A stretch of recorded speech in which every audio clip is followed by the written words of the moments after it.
Assalamualaikum warahmatullahi wabarakatuh. Alhamdulillah wassalatu wassalamu ala Rasulillah wa ala alihi wa sahbihi wa mawalah wa la hawla wa la quwata illa billahi wa ba'du. Alhamdulillah, malam ini kita bisa kembali duduk di majlis ilmu, dan tema malam ini sampai selesai Ramadan kita akan mulas kembali tentang qasasul Quran, kisah-kisah di dalam Al-Quranul Karim yang berkaitan dengan para nabi dan juga rasul. Kenapa saya angkat masalah ini kembali? Karena terkadang manusia mendapatkan kisah-kisah di luar daripada Al-Quran dan Sunnah, dari kisah-kisah orang kafir, ataukah kisah-kisah selebritis, pemain bola dan yang lainnya. Terkadang bisa mempengaruhi kehidupannya. Sementara di dalam Al-Quranul Karim banyak kisah-kisah yang sangat berfaedah untuk kehidupan kita dan kita pelajari dalam keseharian kita. Ma'asyiral muslimin yang dimuliakan Allah Azza wa Jalla, kisah yang pertama adalah kisah Abul Basharil Ula, bapak manusia yang pertama. Saya ambil satu ayat ataupun beberapa ayat rujukan, selebihnya kita kembangkan kisah ini dari hadis-hadis yang sahih ataupun kisah-kisah Israiliyat yang bisa menopang cerita yang tidak bertentangan dengan Al-Quran dan sunnah Nabi sallallahu alaihi wa ala alihi wasallam. Di dalam surah Al-Baqarah Allah Subhanahu wa taala berfirman, bercerita tentang kisah Nabiullah Adam alaihi salatu wassalam. Allah Subhanahu wa taala berfirman, wa idh qala rabbuka lil malaikati inni ja'ilun fil ardi khalifah qalu ataj'alu fiha man yufsidu fiha wa yasfiku ad-dima wa nahnu nusabbihu bihamdika wa nuqaddisu lak qala inni a'lamu ma la ta'lam. Dan ingatlah ketika Rabbmu berfirman kepada para malaikat, sesungguhnya saya akan menjadikan di permukaan bumi ini khalifah. Maka para malaikat mengatakan, apakah engkau akan menjadikan di bumi ini orang yang akan merusak padanya, yang akan menumpahkan darah, sementara kami para malaikat makhluk yang senantiasa bertasbih memujimu, mensucikan dirimu. Maka Allah berfirman, sesungguhnya saya lebih mengetahui apa yang kalian ketahui. Ma'asyiral muslimin yang dimuliakan Allah Subhanahu wa taala, di dalam kisah Nabiullah Adam alaihi salatu wassalam, sebelum saya masuk pada kisah ini, maka ada 3 makhluk yang ataupun 4 makhluk yang akan terkait dengan kisah ini. Pertama Adam alaihi salatu wassalam, dan dia adalah orang yang pertama kali Allah ciptakan dari kalangan manusia. Bahkan dia manusia pertama yang Allah ciptakan. Bahkan dia adalah nabi yang pertama dan rasul yang nabi yang pertama yang Allah Subhanahu wa taala utus. Kemudian yang kedua Hawa, dan dia adalah wanita pertama yang diciptakan Allah Subhanahu wa taala dari tulang rusuk Adam.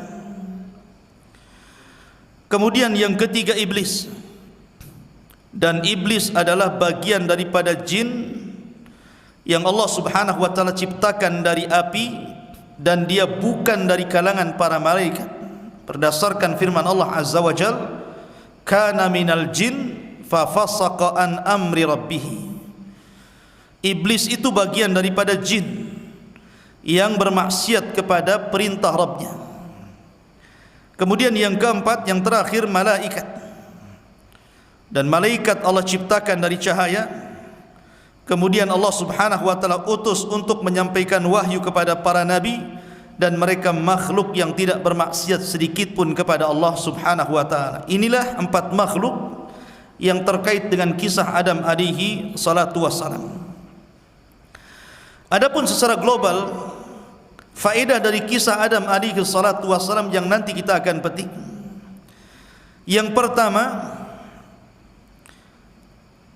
anna inkishaful aurati awwalu su'in wa ighwa'in asabal insan min kibali syaitan.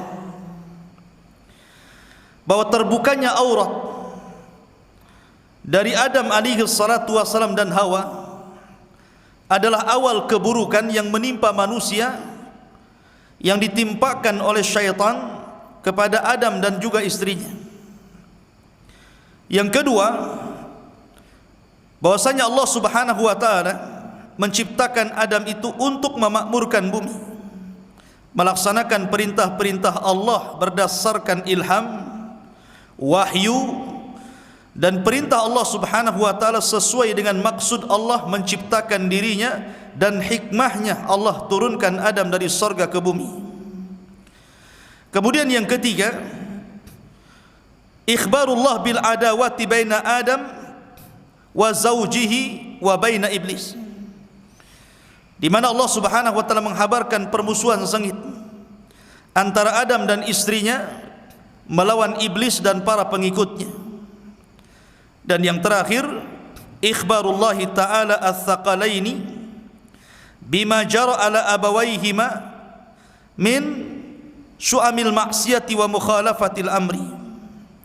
Penghabaran Allah subhanahu wa ta'ala terhadap makhluk, 2 makhluk jin dan juga manusia, terhadap apa yang menimpa kedua bapa mereka, Adam alaihi salatu wassalam, di mana manusia setelah Adam alaihi salatu wassalam juga akan melakukan maksiat sebagaimana bapa mereka juga Adam alaihi salatu wassalam, dan menyelisih perintah Allah subhanahu wa ta'ala.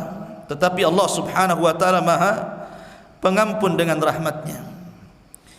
Ini diantara global cerita Adam alaihi salatu wassalam yang kita akan kisahkan pada malam hari ini. Taib.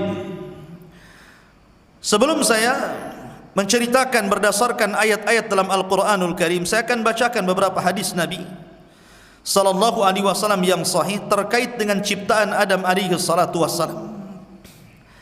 Pertama, hadis yang dikeluarkan Imam Ahmad dalam musnadnya dari Abi Musa radhiyallahu an, dari Nabi sallallahu alaihi wasallam, innallaha khalaqa Adam min qabdatin qabadaha min jami'il ardi, faja'a banu Adam ala qadril ardi, faja'a minhumul abyad wal ahmar wal aswadu wa ma baina dhalik, wal khabithu wat tayyib was sahlu wal haznu wa ma baina dhalik.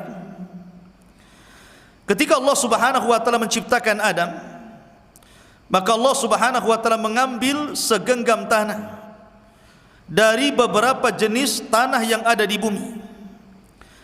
Maka datanglah keturunan Adam alaihi salatu wassalam berdasarkan sifat-sifat tanah. Di antara mereka ada yang berwarna putih, ada yang berwarna merah, ada yang berwarna hitam, ataupun yang bercampur dari warna-warna itu.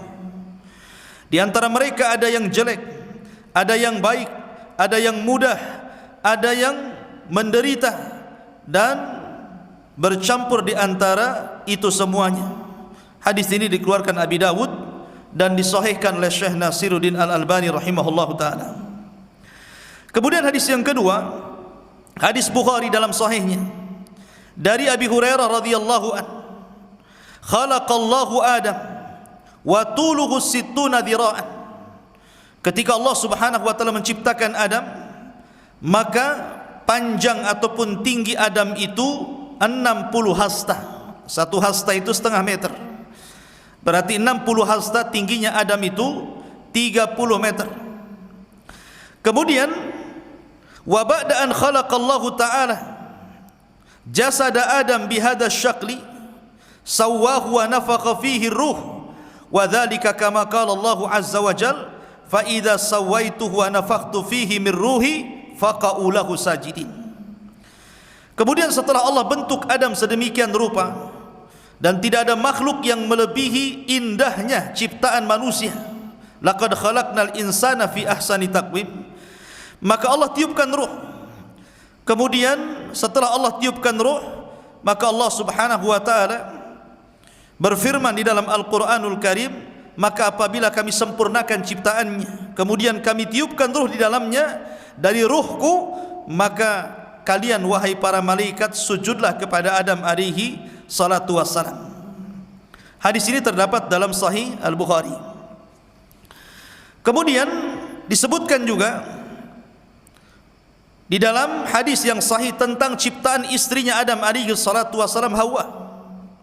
Rasul mengatakan, istausu bin nisa'i fa innal mar'ata khuliqat min dila'in wa inna a'waja syai'in fid dila'i a'lahu fa in dhahabat tuqimuhu kasartahu wa in taraktahu lam yazal a'waj fastausu bin nisa'. Kata Nabi sallallahu alaihi wasallam, berbuat baiklah kepada para wanita, karena wanita itu diciptakan dari tulang rusuk, dan yang paling bengkok dari tulang rusuk itu sebelah atasnya. Apabila engkau memaksanya, maka engkau akan memecahkannya, dan apabila kau biarkan, maka tulang itu akan terus bengkok. Oleh karena itulah maka berwasiatlah dengan kebaikan kepada para wanita. Hadis ini dikeluarkan Al-Imam Al-Bukhari, dan ini menunjukkan bahwa Hawa tercipta dari tulang rusuk Adam yang paling bengkok, yang paling atas. Ini di antara 3 hadis yang sahih berbicara tentang ciptaan Adam alaihi salatu wassalam. Adapun tentang umur Adam alaihi salatu wassalam, disebutkan dalam hadis yang sahih bahwa ketika Allah subhanahu wa ta'ala menciptakan Adam alaihi salatu wassalam, masaha dhahra, maka Allah subhanahu wa ta'ala mengusap punggungnya, fa akhraja minhu ma huwa min dharari ila yaumil qiyamah, maka dari punggung Adam ini akan keluar anak keturunannya yang jumlahnya tidak ada yang tahu kecuali Allah, laki-laki, perempuan, dan begitu seterusnya. Kemudian Allah subhanahu wa ta'ala memberikan kepada Adam alaihi salatu wassalam, wa kana umru Adam alfa amin, dan umur Adam itu diberikan 1000 tahun, diberikan 1000 tahun. Kemudian fazadahu arba'ina aman, setelah kemudian Allah subhanahu wa ta'ala berikan Adam 1000 tahun, maka Allah tambah 40 tahun. Fakataballahu bidzalika kitaban wa ashhada alaihi almalaika. Ketika Allah memberikan usia yang panjang itu, langsung dicatat usianya dan disaksikan para malaikat. Suatu ketika Adam alaihi salatu wassalam bermimpi. Dalam mimpinya dia melihat salah satu dari keturunannya, Nabi Daud alaihi salatu wassalam. Di dahinya ada cahaya. Kemudian Adam alaihi salatu wassalam mengatakan, siapa dia? Maka malaikat mengatakan, itulah Daud dari keturunanmu. Kemudian Adam mengatakan, berapa usianya? Maka dia mengatakan 60 tahun. Kata Adam alaihi salatu wassalam, kuberikan 40 tahun dari usiaku, genapkan 100 tahun. Maka ketika Adam alaihi salatu wassalam kemudian datang malakul maut hendak mencabut ruh Adam alaihi salatu wassalam, Adam kira bahwa usianya masih 40 tahun lagi. Dia lupa kalau usia itu sudah diberikan kepada Daud alaihi salatu wassalam. Maka dari sini Adam lupa. Ketika itulah Adam disebut al-insan, makhluk pelupa. Maka seluruh keturunannya disebut insan. Karena Adam lupa, maka seluruh keturunannya menjadi lupa. Hadis ini dikeluarkan Imam Ahmad, dan hadis ini dari sahabat Abdullah bin Abbas radhiyallahu an, yang dikeluarkan Imam Tirmidzi dan disahihkannya. Dari Abu Hurairah radhiyallahu an, begitu juga Imam Ibnu Huzaimah, Ibnu Hibban, Hakim meriwayatkan hadis ini. Maka Adam alaihi salatu wassalam diberikan usia panjang, hampir 1000 lebih, hampir 1000 tahun. tetapi 40 tahun kemudian diberikan kepada Daud alaihi salatu wassalam. Ma'asyiral muslimin yang dimuliakan Allah Azza wa Jalla. Taib, kita masuk dalam kisah Adam berdasarkan ayat-ayat di dalam Al-Quranul Karim. Ma'asyiral muslimin yang dimuliakan Allah Azza wa Jalla, bumi yang kita pijak ini dulu tidak dihuni oleh manusia. Yang pertama menghuni itu adalah jin. Itulah jin pertama kali menghuni bumi. Maka jin ini melakukan kerusakan di mana-mana. Akhirnya kemudian Allah Subhanahu wa taala utus dari kalangan jin jin yang paling soleh di antara mereka. Tidak disebut namanya, tetapi dalam kisah Israiliyat disebut namanya Azazil. Dialah jin yang paling soleh yang hidup di antara jin-jin yang ketika itu menguasai bumi. Maka kemudian Azazil ini, jin yang paling soleh itu, diperintahkan Allah Subhanahu wa taala layaknya seorang nabi berdakwah memperbaiki bangsa jin. Akan tetapi karena bangsa jin yang jahat jauh lebih banyak dibandingkan yang baik, maka kewalahanlah jin yang saleh ini. Maka dia meminta pertolongan kepada Allah Subhanahu wa taala. Setelah meminta pertolongan kepada Allah Azza wa Jalla, maka Allah kirim para malaikat untuk menjadi tentara bagi jin yang saleh ini. Maka malaikat inilah kemudian menolong dan membantu jin yang menurut Israiliyat disebut Azazil. Maka sebagian jin akhirnya dibantai, yang masih kemudian membangkang dibunuh, sebagian mereka lari dipenjarakan di hutan-hutan, di lautan dan begitu seterusnya. Sampai akhirnya Azazil berhasil mentertibkan bangsa jin dan menghukum jin-jin yang jahat. Maka sebab itulah maka akhirnya Allah Subhanahu wa taala angkat Azazil ke langit, kemudian hidup bersama para malaikat. Sebagaimana kisah Nabi Allah Idris alaihi salatu wassalam, Allah angkat ke langit. Allah mengatakan wa rafa'nahu makanan aliyya, kami tempatkan tempat yang paling tinggi bagi Idris di langit keempat. Maka begitu juga Azazil diangkat ke langit, kemudian hidup bersama para malaikat. Dan Allah Subhanahu wa taala tempatkan iblis ataupun tempatkan Azazil di sorga yang penuh dengan kenikmatan, menjadi khazainul jannah, menjadi bendaharawan sorga, diberikan semua kenikmatan sorga. Dan iblis merasakan nikmat yang luar biasa sampai pada waktunya ketika Allah Subhanahu wa taala hendak menciptakan satu makhluk yang akan menjadi khalifah di permukaan bumi. Khalifah itu artinya yakhlufu ba'duhu ba'dha. Khalifah bukan memimpin artinya. Khalifah itu artinya makhluk yang bergenerasi. Ketika hilang generasi pertama, muncul generasi berikutnya. Artinya manusia tidak akan musnah sampai akhir zaman. Itulah maksud khalifah, yakhlufu ba'duhu ba'dha, bukan pemimpin bumi. Sebagaimana kesalahan orang ketika memberikan penafsiran makna khalifah, inni ja'ilun fil ardi khalifah. Maksud khalifah di sini artinya makhluk yang yakhlufu ba'duhu ba'dha, di mana datang generasi kemudian hilang, datang generasi yang lainnya. Maknanya makhluk yang bergenerasi, makhluk yang berketurunan, itu namanya khalifah. Lah Allah Subhanahu wa taala hendak menciptakan Adam alaihi salatu wassalam menjadi makhluk yang bergenerasi dari anak keturunannya. Disebutkan dalam sebuah hadis bagaimana ketika Allah Subhanahu wa taala menciptakan Adam alaihi salatu wassalam.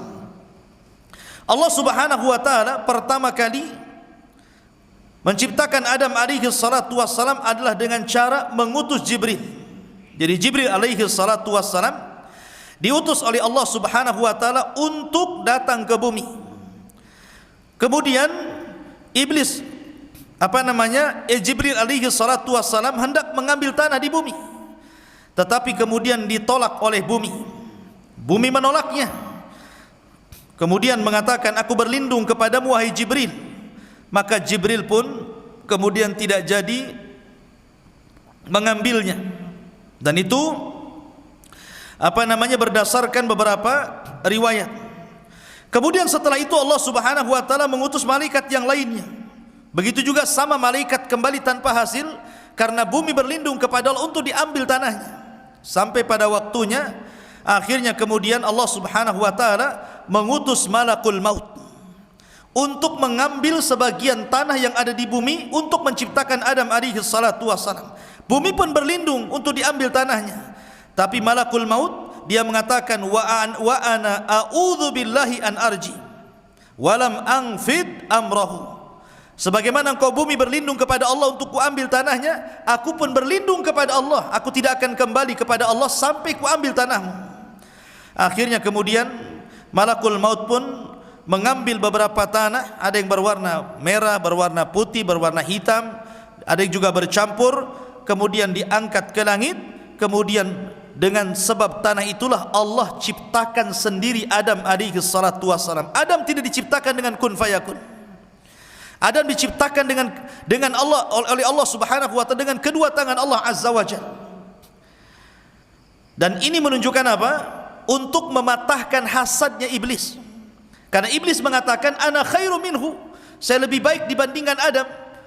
Saya lebih baik dibandingkan Adam. Khalaqtani min nar wa khalaqtahu min tin. Aku diciptakan dari api, kau ciptakan dia dari tanah. Itu hasadnya iblis. Tetapi Allah Subhanahu wa taala untuk mematahkan hasadnya iblis yang mengatakan dia lebih baik daripada Adam, maka Allah menciptakan Adam dengan kedua tangannya, langsung dengan kedua tangan Allah, sementara iblis diciptakan dengan kun fayakun.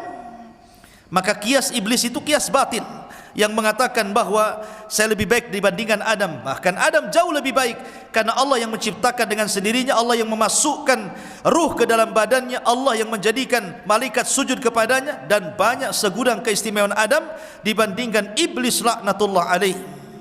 Maka jadilah Adam terbuat dari tanah. Dan itu Allah Subhanahu wa taala firmankan di dalam Al-Qur'anul Karim,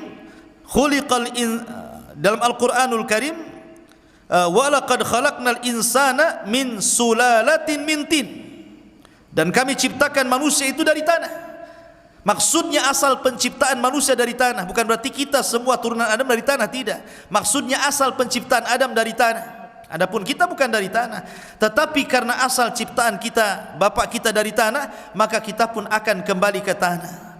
Makanya orang-orang yang beriman apabila kembali ke tanah, maka tanah akan memeluk kita. Makanya di dalam kuburan itu ada 4 peristiwa yang akan berlaku. Pertama, himpitan bumi. Yang kedua, fitnah kubur. Yang ketiga, azab kubur. Yang keempat, nikmat kubur. Yang pertama kali himpitan kubur. Semua orang akan dihimpit kuburan.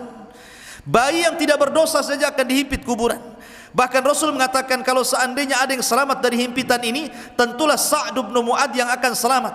Padahal Sa'd bin Mu'adz itu ketika meninggal bergegar arsy Allah Subhanahu wa taala, turun 70.000 malaikat mengantarkan jenazahnya, tapi dia pun tidak selamat dari himpitan bumi.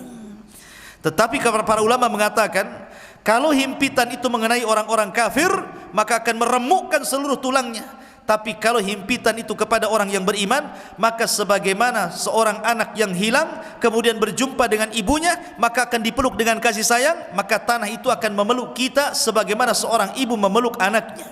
Tidak terasa apapun. Ma'asyiral muslimin yang dimuliakan Allah Azza wa Jalla. Maka setelah itu kemudian Allah Subhanahu wa taala biarkan Adam mengeras. Ketika mengeras inilah iblis penasaran, Allah menciptakan siapa dan untuk apa maksudnya. Maka akhirnya iblis pun selalu datang mengitari patung Adam yang belum ditiupkan roh itu. Terkadang masuk ke lubang hidung, keluar dari lubang telinga, masuk ke lubang telinga, keluar dari lubang mulut. Kemudian kata iblis, araftu annahu ajwab, aku mengetahui bahwa Adam itu terlampau banyak rongga, banyak lubang. Artinya ini makhluk yang lemah. Maka iblis ketika itu mengatakan, lau sullitu alayya la uhlikanna, kalau makhluk ini diserahkan kepadaku, kuhancurkan dia. Artinya bahwa dari sini iblis sudah nampak hasadnya kepada Adam alaihi salatu wasallam padahal belum ditiupkan roh. Dan itulah yang mengakibatkan celakanya iblis, diakibatkan dari penyakit hasad. Makanya ulama mengatakan hasad adalah penyakit pertama yang menimpa iblis di langit dan yang menimpa di bumi nanti pada kisah Qabil dan Habil. Ma'asyiral muslimin yang dimuliakan Allah Azza wa Jalla. Maka setelah itu kemudian Allah Subhanahu wa taala berfirman, fa idza sawaituhu wa nafakhtu fihi min ruhi faqa'u lahu sajidin. Maka Adam mulai ditiupkan roh. Maka Allah perintahkan para malaikat untuk menyaksikan, termasuk juga iblis hadir di antara para malaikat. Maka ketika ditiupkan roh dan roh itu sampai di matanya, mulailah memandang mata Adam alaihi salatu wassalam, dilihatnya dia berada di sorga. Dia melihat bagaimana nikmatnya sorga, buah-buahan sorga, macam-macam yang di sorga. Kemudian mulailah ruh itu menjalar sampai tenggorokannya. Mulailah Adam merasa lapar. Dia terus memandang buah-buahan sorga. Akhirnya ketika betul-betul ruh sampai di tenggorokan, Adam pun bersin. Kemudian Allah mengatakan, "Qul ya Adam, alhamdulillah." Maka Adam mengatakan, "Alhamdulillah." Maka Allah berfirman, "Yarhamuka rabbuk." Semoga Allah merahmati dirimu. Maka kemudian Adam alaihi salatu wassalam terus ruh itu menjalar sampai ke badannya. Belum sampai kaki, tangannya sudah berusaha untuk mengambil buah-buahan sorga. Makanya Allah mengatakan, "Khuliqal insanu min ajal." Manusia diciptakan itu tergesa-gesa, tidak sabar. Adam tidak sabar, maka turunannya pun tidak sabar. Sampai ketika kemudian betul-betul ruh sampai di kakinya, Adam betul-betul menjadi manusia, antara jiwa dan jasad bersatu.